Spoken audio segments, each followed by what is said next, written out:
Welcome to the Top Floor Podcast. I am your host, Darren Canthal, and today we have Mr. Rob Haddock. And Rob, now I feel silly. I don't even have your title. You're the CEO? I'm the founder and CEO of S5. All right, perfect. Thank you. And as I often do, I don't read bios and would love to give you the opportunity to introduce yourself. Okay. How much do you want to know? As much as you want to tell us. How long do you have? um, my background, Darren, I think I may have told you, was in steel construction, primarily metal building construction, since I was about 17 years old. And by the time I was at the ripe old age of 19 years old, I decided that I was smarter than all the mom and pop shops I'd been working for and started my own company. I did that with a capital investment of $40, but I did have a pickup. So I was in business, and that's how it all started. And one thing led to another, and eventually I retired from that business at the ripe old age of about 40-ish, and went into full-time consulting. So during my tenure as a contractor, I was a joiner. I joined all kinds of trade associations specific to my craft and trade, and got, served in multiple offices and those organizations and things like that. And I was always kind of a big mouth, and everybody knew my opinions and so on. And over a significant period of time, I eventually became recognized as an expert in what I do, and people started asking me for advice and offering me money. And so I thought, well, that's a pretty good gig. Why work? So if I can sell advice, I eventually hung out my shingle, so I wore two hats at the same time. I was contracting and consulting. And the kind of consulting work I did grew and grew. A lot of it was forensic consulting. I did a lot of technical writing and things like that, articles and so forth. And of course, through that process, got known even better and better. If you were to Google my name, you'd find all kinds of stuff. I do a lot of public speaking and all those kinds of things now. But in 1990 or so about 34 years ago, I had had enough of the consulting or of the contracting game, and was ready to move on to full-time consulting work. And so I took off my contractor hat, sold all my cranes and forklifts and crew cab trucks and job trailers and all that stuff. And I had a nice nest egg by then. And so I went into full-time consulting. I've always been an innovator, even when I was contracting, even when I was a kid. I've always been an innovator, but I'd never been an inventor. There is a difference. So an innovator just really is someone who thinks outside the box, doesn't necessarily comply with all the conventional wisdom and the way things are done, but is always thinking, and at least in my case, I was always thinking about better ways to do what we were doing in the contracting business, and even as a kid. And so in my tenure in those two different professions, I'd been on tens of millions, maybe hundreds of millions of square feet of metal roofing. And I was fascinated with metal roofing, and that became my specialty. And in wearing those two hats, one of forensic consulting, so when people when problems arose and the finger pointing starts, and people ultimately wind up suing each other or whatever that case may be, I would be hired as an expert to sort out, what went wrong, why, and who done it. And at the same, so that put me on a lot of roofs doing physical inspections, investigations, and things like that. And of course, I'd been on lots of roofs in my contracting career, at over 500 jobs across 36 states before I retired from that. And so that's my background. And one of the things that puzzled me, I guess you could say, perplexed me, is that the entire metal roofing community, primarily manufacturers, had a taboo on mounting things to their roofs. So because they'd always experienced problems when other trades would come along, mount an air conditioner, mount an antenna, mount a satellite dish, a service walkway, or you name it, all the things that people need to mount on roofs. And they were always problems. And it got personal for me when I built my forever home here in Black Forest, Colorado. And I had been in situations where I had installed pre-made snow guards, because metal roofs are slippery roofs, and especially when they're inclined significantly, they can shed snow in a heartbeat and shed it en masse, so to speak. So an entire blanket of snow comes off the roof and tumbles down onto whatever is below. There have been people killed almost every year since I can remember from rooftop avalanches. So the practice of using snow guards, quote unquote, was in play. There were some products out there on the market, but I'd had experience with all of them, and none of them worked very well. They were either glued on or screwed on, and the glued on ones fall off because using adhesives on a roof exposed to UV and all the things that it's exposed to just won't last. So a metal roof has a life expectancy in excess of 50 or 60 years, and they would fail within the first 2 or 3.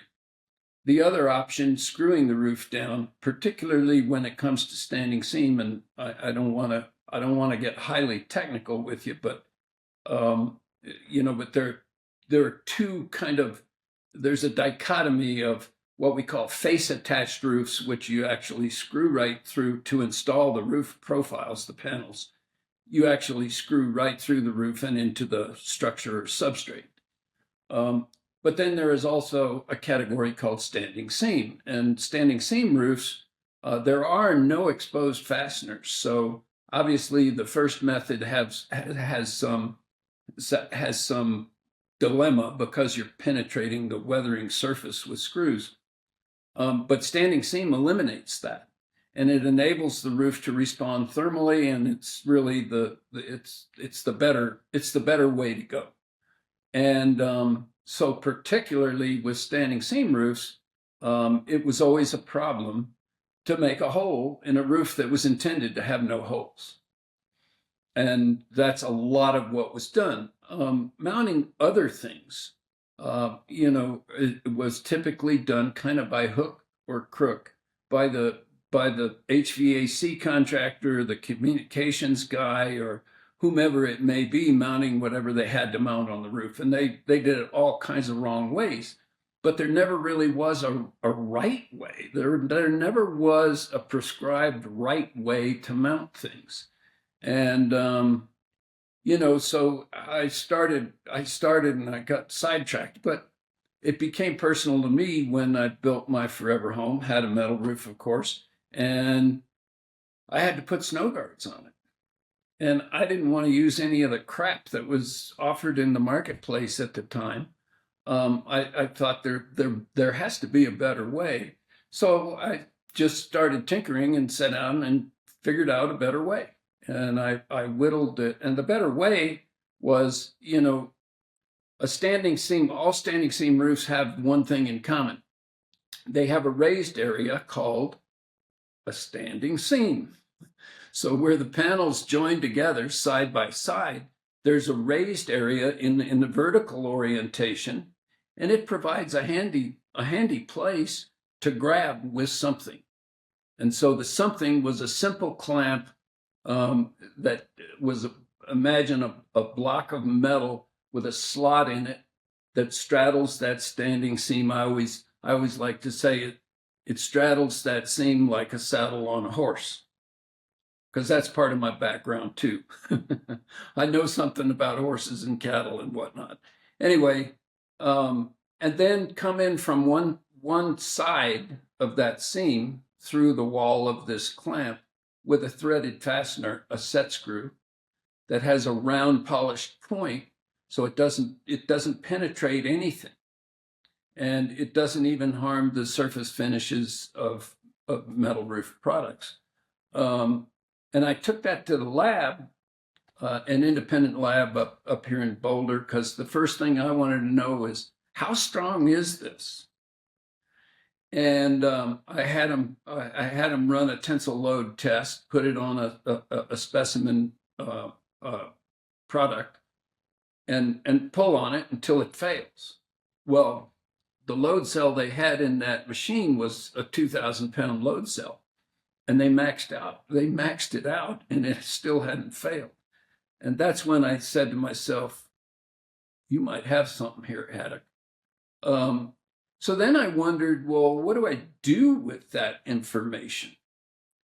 And because of my network of people that I had met in all these trade associations and so on, I knew, I'm not an engineer, but I knew lots of them. And they showed me how to calculate the forces that result from snow trying to slide down a slope. We call those gravity loads that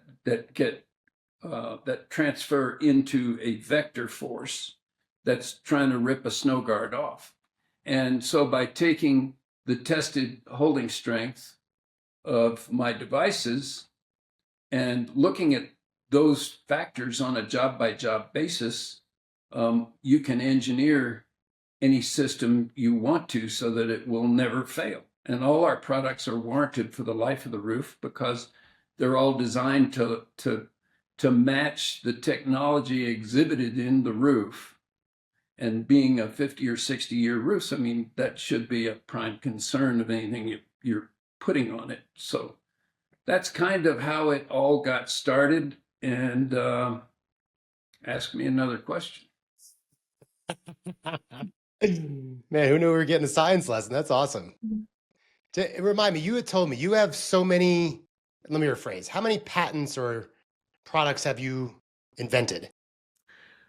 Well, me and my team, I'll answer your question this way. Since the company's inception, I filed for my first patent in 1991. It was awarded in 92, and that's when I officially was in business, so to speak. Since that time, we've amalgamated a portfolio of over 180 patents. Some of them are utility patents. Most of them are utility patents. Some are design patents, and that includes our entire portfolio, which is global in scope. So it includes foreign filings as well as domestic filings. And we have any number of registered trademarks and so on as well. Love it. So I've been an entrepreneur. We are truly an innovation company. We don't stop innovating. We just keep going. We run into other applications for our products and develop other interface hardware and different things to make it easier to mount all the things I just mentioned to you earlier, and then some. I don't think I said solar, but that's a huge one. Solar is probably about 50% of our business these days. And we've been used on, I'll go on as long as you let me. We figure we've been used on close to 3 million roofs thus far around the globe, and mounted somewhere in the neighborhood of 8 gigawatts of solar on all kinds of buildings everywhere. Homes, commercial, industrial, both market spaces. Yeah, I gotta say, one of the coolest things about my job here as the podcast host is I meet all sorts of business owners in all sorts of industries, and I've seen metal roofs countless times, right? And to know you're behind the scenes and inventing, and now I know the guy or a guy, well, that's it's a lot of fun for me in this role.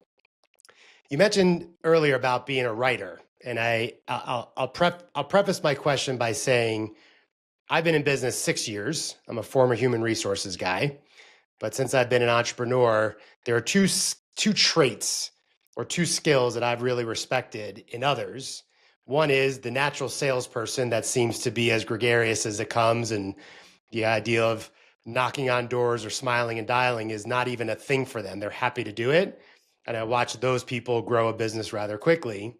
And the second skill or trait that I've really respected are those who write. Neither of which I would say I'm terribly proficient in. But you've talked about doing lots of writing, and I'm curious about two things. One, are you a natural writer? Like, have you always been writing? And then two, how have you honed your skills?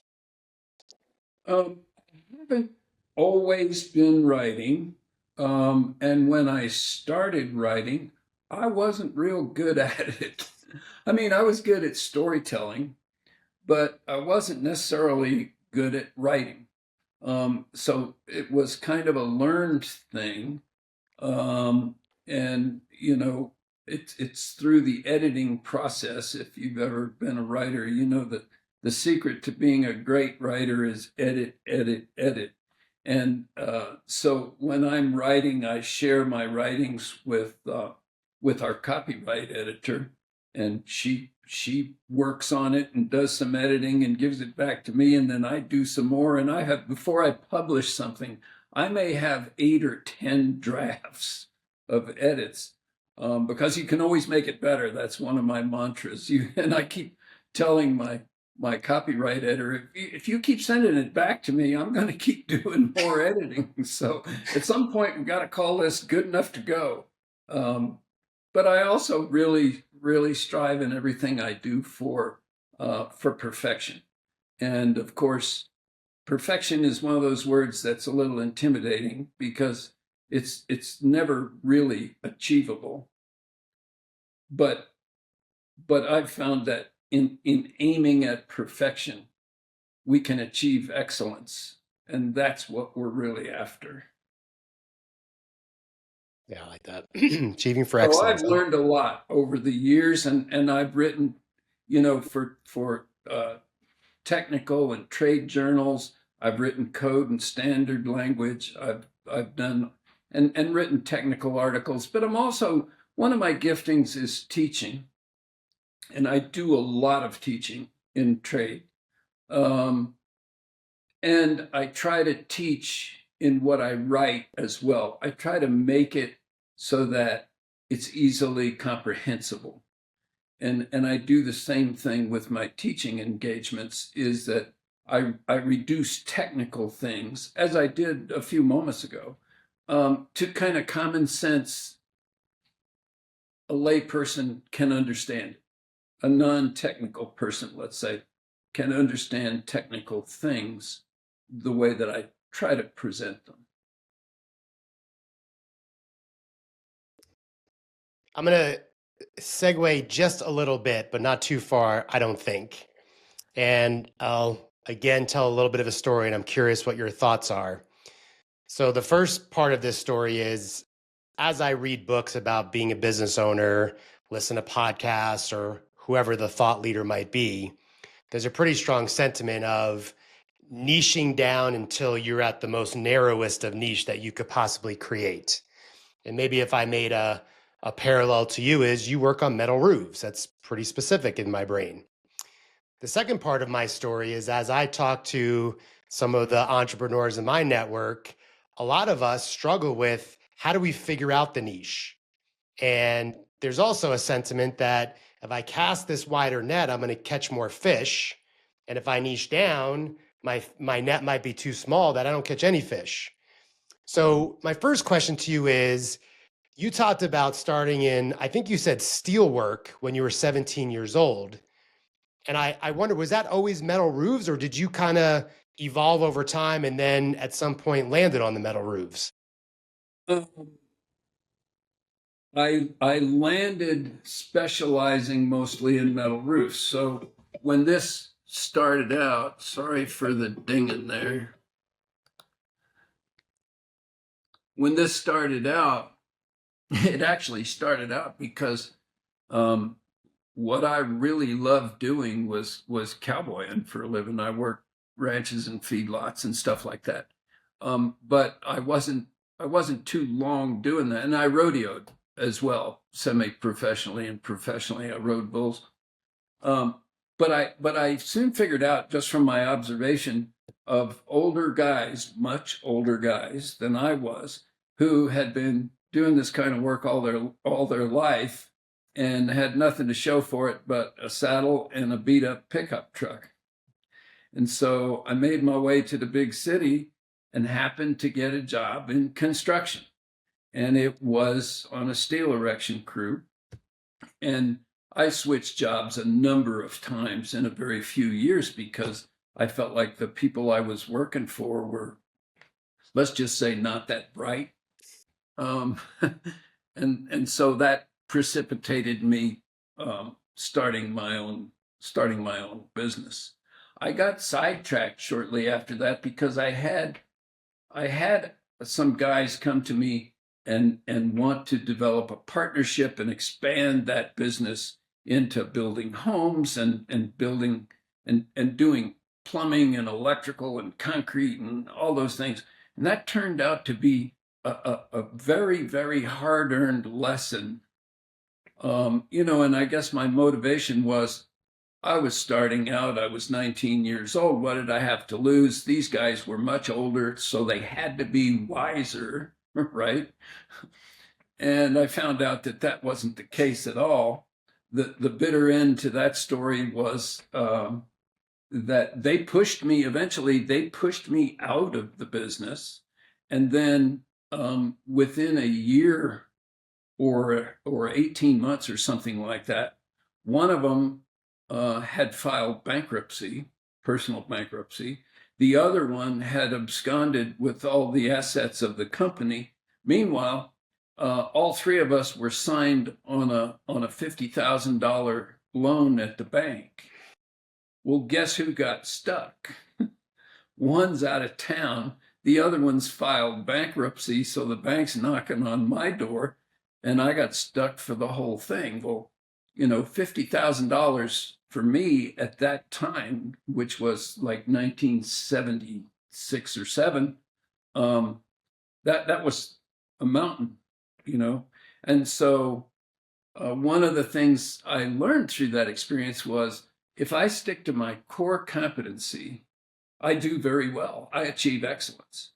But when I let myself, even though drugged by a couple of partners, into other things that are really not my core competencies, it doesn't work well.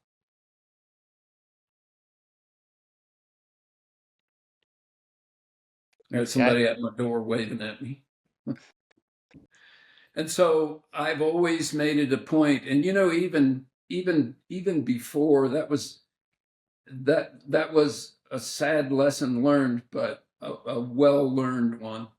But even before, I've always tried to be the best that I could be at whatever it was I was doing. And I remember leaving home when I was 16. My mother and I didn't exactly see eye to eye, and I'd been raised by a single mom. My parents were divorced when I was like 4. And she threw me out, and I did my happy dance, really, between you and I. I wanted her to throw me out. And as I was leaving, she said, "So what are you going to do with your life?" And I said, "Oh," she said, "What are you going to do with your life? Be a bum?" And I said, "No, Mom, I'm going to be a horse trainer." And she said, "Well, that's a bum, just like your father." And I said, "No, I'm going to be the best horse trainer there ever was." Well, I never achieved that goal because life has its twists and turns, and I wound up doing some other things. But when I was solely doing steel erection and building metal structures, metal pre-engineered metal buildings, which included roofing, I was the best at what I did. I excelled, and as I said, I innovated new ways to do things and so on, and I got pretty well known in that trade. And then I just migrated. Life again has twists and turns, and I migrated into full-time consulting, and then I migrated into inventing, and kind of how life works, I guess. But I have always, and I narrowed, to your point, I narrowed my focus from entire building structures, even though they were all metal buildings. I narrowed it further because, as I said, I got really fascinated with metal roof technology, and especially standing seam. Did you realize that standing seam roofing has been around for 1,200 years? Hmm. And no one has ever figured out a handy dandy way to pre-manufacture an engineered attachment so that things can be mounted to it prudently. I amaze myself that I think of it. It's like a saddle on a horse, And when I showed it to people early on, I would get the same comments from a lot of people. That's so simple. You got a patent on this? Yeah, I did. Why didn't I think of this? But I mean, so it is. And that, I guess, is the difference between an innovator and a regular Joe, or whatever you want to compare it to, is thinking and looking outside the box, not to be constrained by the way it's always been done. What I'm picking up from your story too is that, yes, think outside the box. And also through life's twists and turns, you were open enough to see the lesson that was presented to you. The twists and turns from metal erection that led to being a specialist in steel roofs or metal roofs, sorry. Following the path of, how could no one have thought about a saddle on the horse? I mean, you're a bull rider. Of course you think about a saddle on the horse and you reapply that to the roof.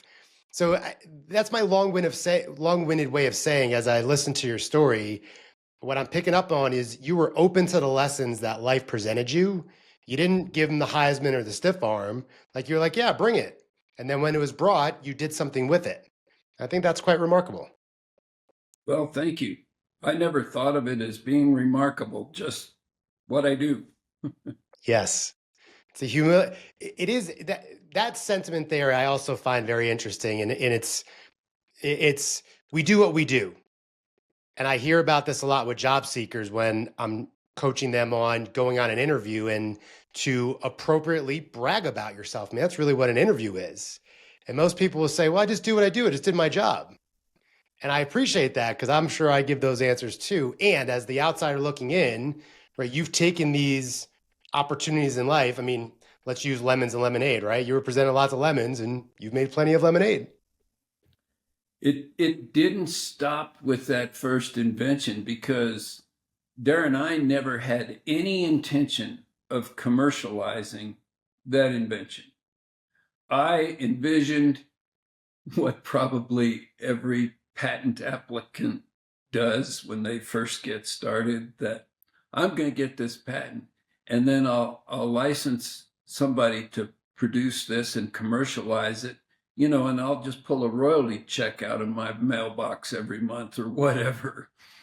Well, it doesn't work that way, as I found out. But I was well connected in trade to all the companies who sold and marketed building products. And I went to 4 of the best companies that I knew personally had used their products and so on. I went to 4 of them and presented this invention to them. I had prototypes made and all that stuff, um, and presented to them. I'd proven the financial efficacy of the thing, the manufacturability, and all those initial steps. And all four of them told me the same thing. They said, there's no market for anything like this. No one ever calls us for this. And I'm thinking, excuse me, what? Why would they call you for something that has never existed? But that's what I encountered. And so I commercialized my own product because I was forced to. It was a default position. I never really wanted to do it. I never wanted to build this enterprise. Like, I just wanted to get my royalty checks and go invent something else. But yeah, life doesn't work that way. I think that's a good illustration of the intersection of the inventor and the innovator in you. Right? Like these four people are saying, no one ever asked for it. It's because, to your point, there was no product. There was nothing to ask for. Right. So the innovator is the one that has the vision to solve a problem that in many instances we don't even know we have. Yeah, right. That's right. And their answer, was simple. Well, nobody mounts things on metal roofs, and it's just countercultural or whatever to the industry, and we're not interested. Okay. So I did it, and well, we talked about some of the results of that. It's turned out to be a pretty big deal. And now, I mean, back in the beginning, our patent portfolio, I should have mentioned, it contains 180 plus patents. Some of the early ones, patents only last for 20 years. So some of them, we're in the 34th year of our existence. So some of those earlier patents have now expired. And although there was nobody in the space that I created with S5, now we have, gosh, I can't even count them, somewhere between 30 and 50 copycats around the world, who can use that original technology. I still call it stealing. I just don't think it's right, but it is legal. So we invented and established a whole category, a product category that had never existed before. And now, they say, well, copying is the best form of flattery. I don't know that I'm really flattered, but there are that many outfits out there that have copied our technologies. We're getting closer to our time, but I do want to ask you another question. And this is coming from my eyes as running my own business and some of the people I interact with. And true to my form, I'll tell you another little story. A woman in my network, Steph Klein, I kind of consider her my big sister. She is also a business owner, and she told me that as she was growing her business, she had to pay dummy tax. And dummy tax was an investment in something, paying for something, trying something that turned out not to work. But that dummy tax, as my girlfriend likes to say, is learning tax. And she has, so much learning tax that I already paid that tax. I'm not paying it again. Yeah. And I wonder what are some of those learning taxes or dummy taxes you've paid in your history?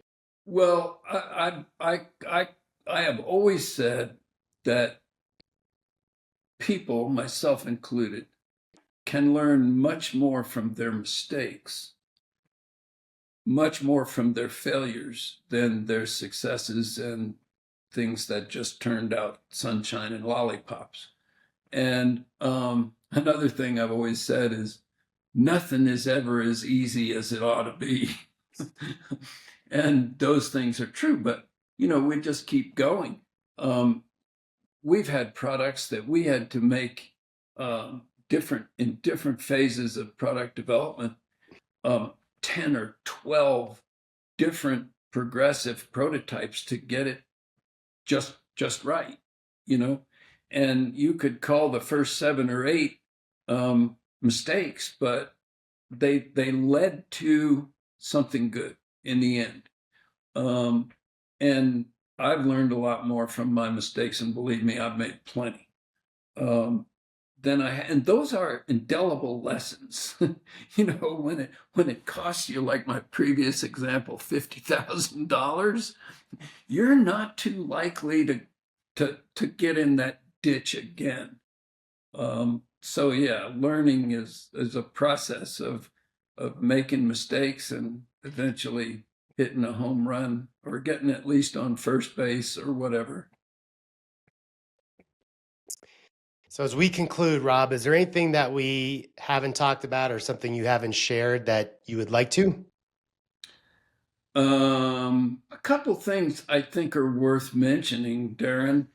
One hard lesson I learned had to do with debt. Well, as we just spoke, but debt in our society is considered quite acceptable. If I can afford to make the payments, I can afford the debt. I have been in positions several times similar to the one I already described to you, that debt just almost destroyed me completely, because there are outside factors, environmental factors that I cannot control. I mean, look, COVID's a perfect example, right? Who could have predicted COVID? Well, in one case, in about the mid 1980s, this area was of the Front Range. I was in the building business, right? And the whole Front Range was not in recession. It was a major depression. And I had borrowed responsibly on all my equipment, receivables, and all that kind of stuff.